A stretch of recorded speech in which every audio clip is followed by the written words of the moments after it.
where are you guys going? Not going to the Super Bowl, are you? You are? Well, can I go? What do you mean you don't need the writer? Thanks, Julie, that makes me feel better. Well, you know, it's not like there's gonna be anyone cool down there, right? Everyone cool is gonna be down there? Oh, man. But you guys are only gone a couple of days, right? The whole week?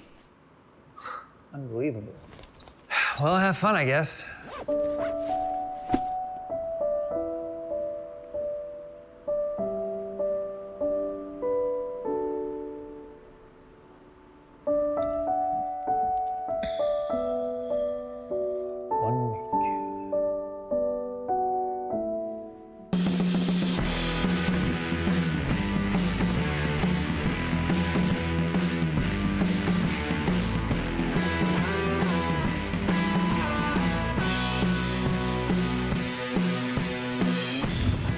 Call It a Night, presented by TurboTax.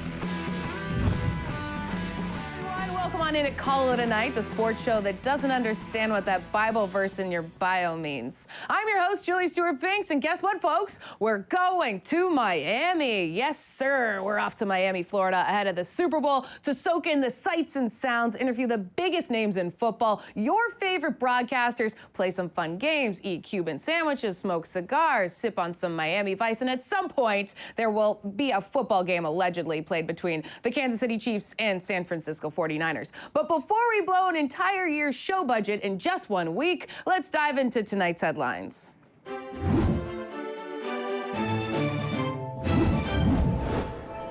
Gritty, the mascot for the Philadelphia Flyers, is being investigated for allegedly assaulting a 13-year-old boy during a meet and greet. In Gritty's defense, he's not real, and it was a man wearing a costume who accosted a little child. He's a man! Poor mascots.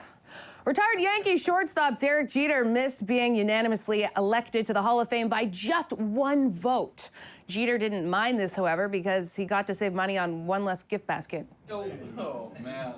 According to an internal report, the NCAA thinks sports writers and media coverage are threats. They also went on to say that Jeter isn't a Hall of Famer, the Irishman was too short, and the Boeing 737 MAX is a damn fine plane. Damn fine plane. Love the NCAA. Nothing weird about them at all. It was initially reported that for the 2020 NFL Draft in Las Vegas, players would be transported to the main stage by boat.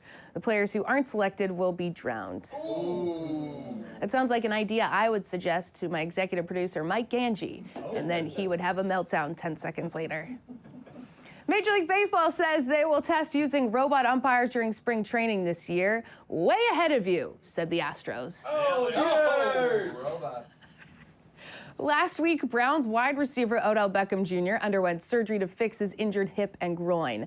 No word from Beckham or the Browns if he'll need an additional surgery on his ass-slapping hands. I'm really enjoying everyone's chiming in of random words every now and again.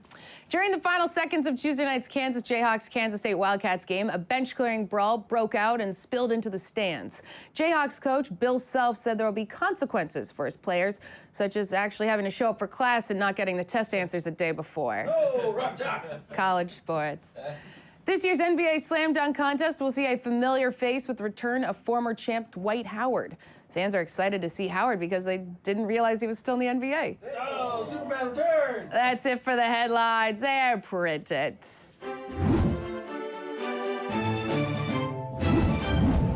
We're not calling it a night just yet because we're calling it a road trip. We're going to the Super Bowl, baby. Welcome to Miami. Call It a Night, presented by TurboTax.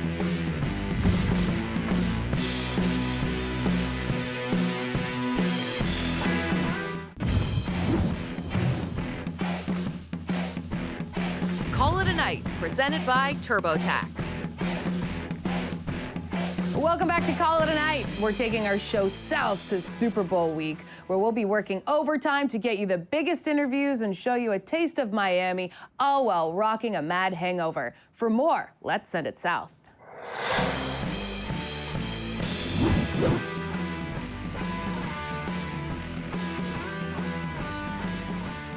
Hey guys, welcome back into Call It a Night. I'm JSB, and now I am joined by former NFL player, current NFL and college football analyst for Fox, CBS Sports HQ, and SiriusXM, Brady Quinn. Also my good friend. We worked at Fox together back in the heyday. Yeah. Feel really old saying that now, I guess. But you're here. Whatever. We're getting old. We're getting old. Time is going by. But speaking of when you were younger, you played for a bunch of different teams. Yep. One of them being the Kansas City Chiefs. Yeah.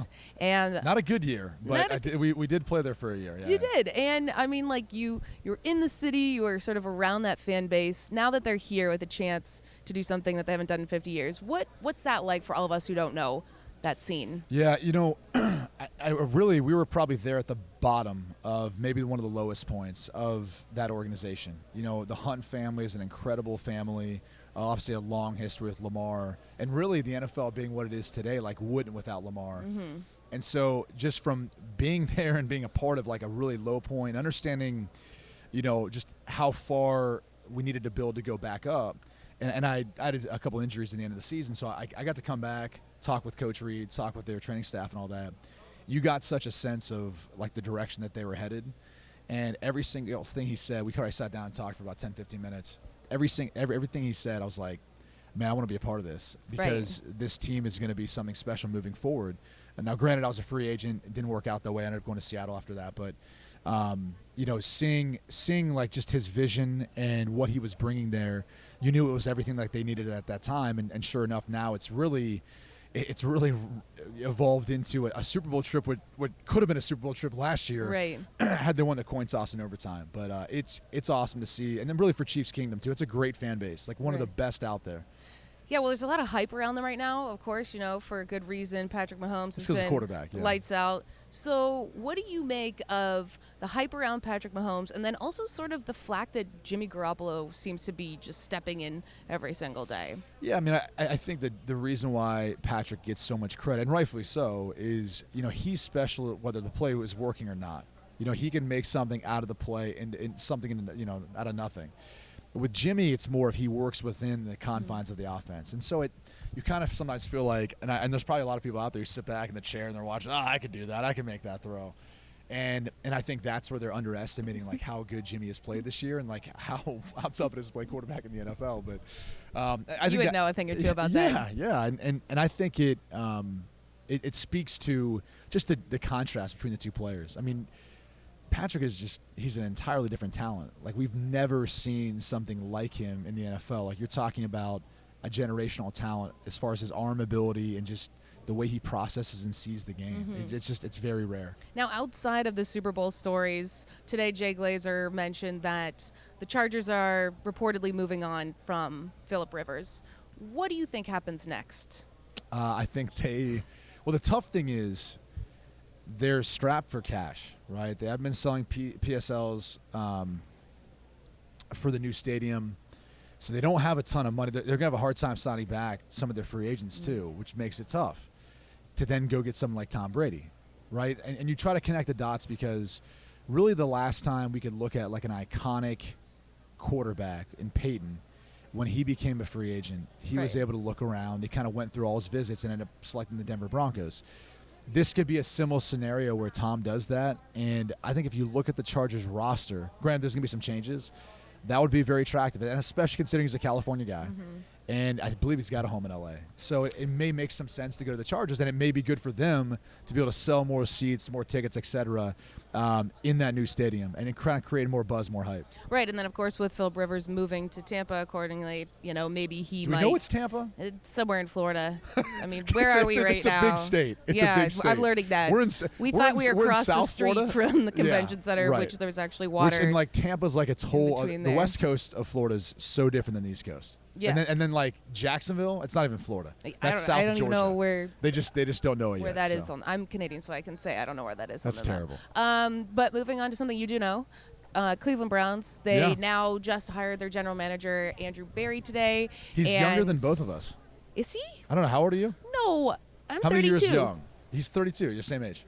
You were like, okay, you just got that. I phrased it right. And then they also hired their head coach last week.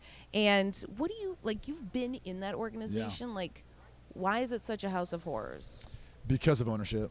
Now, granted, ownership has changed over since I was there. You know, I think if you go back and look at the Lerner family, when Al Lerner owned the team, entirely different. You know, when Al Lerner passed away, his son Randy inherited it, and Randy, you know, it's not his fault. You know, when your father owns a team and he dies, it gets passed down to you. It's like, all right, I'm gonna try to do the best I can, and I just don't know that he really was as passionate about it. Now, Jimmy Haslam's extremely passionate about it. He's now their owner. He's the majority owner, but you know, he just unfortunately has not been able to allow any of these coaches, any of the front office executives, any time to be there. I mean, this is the second coach now that's been one and done under his tenure since, 2012? It's just a bad look. Like, I don't know how any you know, job or any company could have this much turnover and expect to ever have success. So it starts at the top, and it's always about a power play. You know, this is, it's funny, Paul DePodesta, I don't know how many people know him. People always talk about Moneyball, the Oakland Athletics, that movie. Well, Paul DePodesta was like some of the brains behind that. That's the guy he's got control of this organization now. He's in the ear of Jimmy Haslam. He's convinced them that the combination of Kevin Stefanski and Andrew Barry, who's this young, bright, budding star, Ivy League guy, are going to be able to come in and get this thing headed in the right direction. The problem with that is, a year from now, like if it doesn't work, like then who's he firing? Paul DePodesta? Because these are all his guys. It's a never-ending cycle because there's no continuity, there's no like foundation set. You know, you're like knocking down a house to rebuild it, and then you keep making changes over and over and over again with your architect. I'm sure, and also Baker Mayfield's just a bit of a loose cannon sometimes. You know, he just has to mature a little bit. He does. Like that's the only thing. I think he's gonna be a great player. He's a franchise quarterback. He's gonna be the future there. If they just give him a little bit more help up front on the offensive line, and I think if they set a structure around him where like Stefanski doesn't allow him to always just do and say whatever he wants, like I think it's going to be good for him. We wanted to give you an opportunity to play our game, Chirpin the Blanks. It's very, very good. It's a highly, highly rated game. So what we're going to do is kind of like Mad Libs, where I'm going to ask you, you know, a noun or different things, and then you tell me it, and we're going to have you read it to the camera. Okay? All right. Synonym for beautiful. Gorgeous. Famous work of art. Mona Lisa. Adjective for not smart. Ignorant.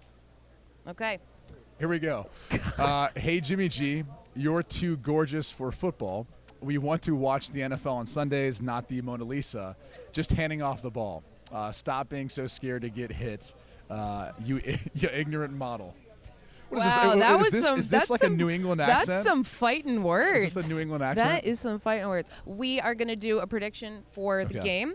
We want you to write down on a piece of paper either like who you think should go home. You know what they do on Survivor? So KC, because South Florida doesn't have good barbecue. I feel like that may impact the team. Yeah, so they're going to be... Have you had the barbecue in Kansas City? It's fantastic. It's so good. It's the best. And the barbecue here is... There's not really good barbecue. It's not good enough to win a Super Bowl. So there's you're no gonna Oklahoma end up Joe's. There's none of the good stuff. No, yeah. Okay, so now, Okay. Well, the tribe has spoken. Thank you so much, Brady, for joining us. Make sure watch him on CBS Sports HQ. He's also on Fox's college football broadcast, Big Noon, and SiriusXM. We're going to have a whole lot more. We got so many more guests, so much more fun. Stay tuned. Call it a night.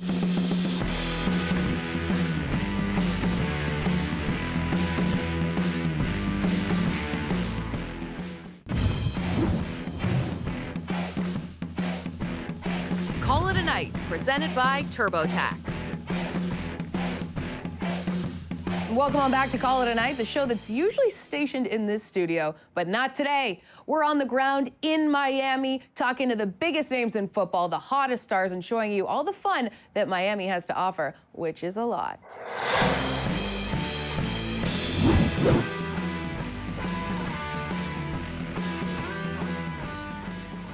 We are so fortunate to be joined by Lofa Tatupu, a three-time Pro Bowler, former Seattle Seahawk, who is now on the other side of the microphone essentially right now. You said this is your first radio row. What are your initial reactions of what's going on? I mean, it's a lot, you know, and I just mentioned earlier how hard all these individuals work. Shout out to you, your whole team. I mean, it's incredible. Yeah, everyone here is doing a lot of work to bring you this interview right now. And Lofa, we know that you played in the 2006 Super Bowl for Seattle against Pittsburgh. When you were at the Super Bowl, like, what's this week like? Like, This is airing on Tuesday night. What would you be doing Tuesday of Super Bowl week? It's chaotic, that whole prep for that week, and then you got your family in there with the tickets and everything, and then the media. It's just it starts to build up and more, and all that you're trying to prepare for a game. So you can imagine trying to stay in the moment was tough, when you're getting pulled in every direction. But excited about this matchup. Can't wait to watch it. I feel like if I knew I had to play in a Super Bowl in front of like 50 million people, more than that, I would have a hard time going to sleep. Like, how do you just manage those nerves? Well, that's true. I mean, I didn't have CBD back then. Yeah, there you go. So, just stay in the moment and, try to stick to your routine, even though as wild as everything is, just you have, the time where, everything's regimented from the time you wake up, go watch film, eat, and then, you just get to bed, shut the phone off and leave the world Easier behind. said than done, I'm sure. Although different in that time, you didn't have to worry about Twitter and all that kind of stuff, right? Social media wasn't as big back then. Yeah, which is probably a good thing because unfortunately you lost that Super Bowl. For all of us who would never even understand that feeling, what's it like? Well, I guess it's good that social media wasn't there to remind me because they do a good job of that. It was, when I reflect back on it, it's more just about the journey and, that incredible season, the whole city bringing it together. And that's where the 12s made a name for themselves, getting all those false start penalties against the Giants and, just having a real direct impact on the game. So I'm grateful for the opportunity. I love all my teammates and the coaches that we had that year. It was a real brotherhood. Yeah, and speaking of teammates and coaches, you were also an assistant linebackers coach with Seattle. Richard Sherman was on the team when you were there. You see him now playing for the Niners. What's like something that would surprise us about like what type of player in person he is? I think the person, because what you see. I love, Richard, he pops off, and I love that, because he is himself, and he's genuine, and, he's well-spoken.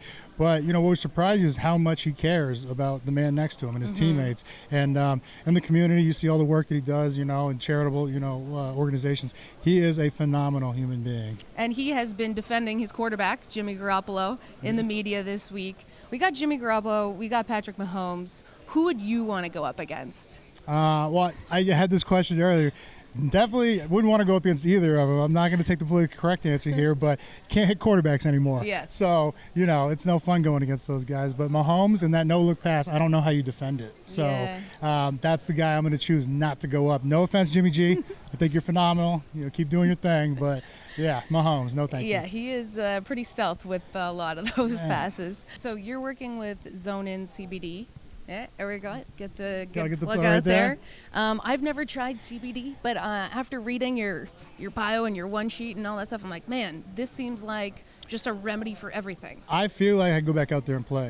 And, I'm in probably one of the best shapes I've ever been, which, sad compared because, I used to get paid to work out. Yeah. And so now just naturally being able to take care of myself and make the right decision and, what I eat, my sleep regimen and, daily workout, it's those are faces, consequences or, situations we're faced with every day that people don't always do the right thing, right? It's easy to grab that burger or do something, and, I've just slowly compiled a good regimen that works for me, changed my complete lifestyle. And from the cognitive aspect, this is where, everyday people, that's why we call it, zone in, being in the zone or flow state, positive psychology, totally immersed in the moment. And there's a lot that goes into the logo and, and thought. Right. This has been in the making for 3 years now, and so I'm excited about it. Well, before we let you go, I know you mentioned Patrick Mahomes. We want to play a little game. So what we're going to do is, when you're a player, you hear trash talking, you hear chirping from the fans or from opponents. Well, sometimes they're like really ridiculous and crazy, and you hear it and you're like, wait, what did you guys just say? Well, we have a game called Chirp in the Blank. And so I'm going to ask you to just give me a couple different people, places, things, and then we're going to put it into a chirp, trash talking, and then you're going to read it to camera, and we will see if this works. Okay. Tell me the name of an animal. Any animal. Frog. Frog. Okay. Next up, place kids go. School, I hope. School, yeah. And finally, something small. I'm like looking for things. I'm literally at a loss for words right now. Water bottle. Yeah, that's relatively small. I saw one over there. Compared to an NFL linebacker. Okay, so we're going to have you read this trash talking chirp our producer Mike is giving to you. So what we want you to do is read this, like, basically to that camera, okay? Oh, I'm talking trash to Pat Mahomes? Yeah, I love Pat Mahomes. Okay. Hey, Patrick Mahomes, you look like a hairless baby frog. You don't belong in the NFL. You should be under adult supervision at a school. I guess that wasn't that bad.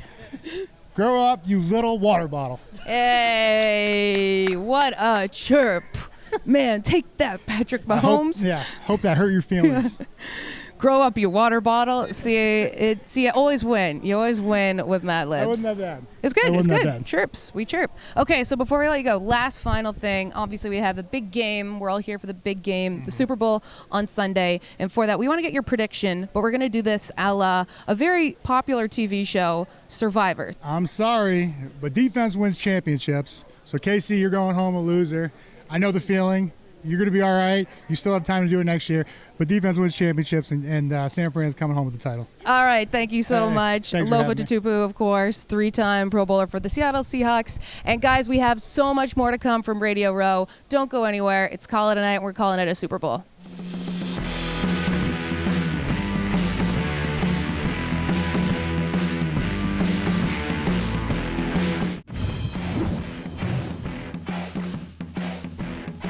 Call It a Night, presented by TurboTax. Let's scrap the clock system, and it's just 45-minute halves, like soccer, 45-minute halves running clock. Thoughts? I'm down. You're down. Yeah, it'd be way faster. TV timeouts? Why does the TV need a timeout? Exactly. What's it doing? Exactly. Yeah, I don't see a problem with that. Yeah, right? I know, I'm in on it. What about Titan? What does Titan think? Titan? Titan? What do you think? It's notable we're both from Chicago, so like the Bears, like we need something. You know what I mean? Like give us a switch up, give us a change up. Let's take out helmets in general. How do you feel about that? Oh, hell No yeah. helmets. No helmets at all. Well, then you should take away the pads, too. Well, that would have to come next. Take out everything, like...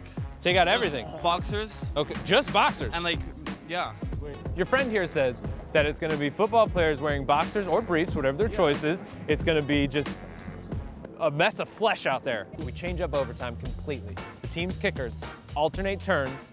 They start at the 15, they kick field goals, and they go 20, and they go 25, 30. Whoever misses loses. It's called the kickoff. You hear this? $1 million idea. Thank you. Hire him. That's not a bad idea. Is it your idea? No, it's that guy. I know, I wish it was my idea. I'm just the pretty face that says it. Could you imagine if we got to a 70-yard field goal and someone makes that? That would make the highlight reel. Back 20, we go 30. No, I know. Don't think of the Bears. Don't think of the Bears kicking. Don't think of the Bears kicking. We're cruising along here on Call It a Night, but before we do just that, make sure you follow us for exclusive content at Fubo Sports on Twitter, and you can also find full episodes of all the Fubo Sports Network shows for a limited time only if you subscribe to our Fubo Sports YouTube channel. And of course, don't forget you can stream us free 24/7 at fubosportsnetwork.com.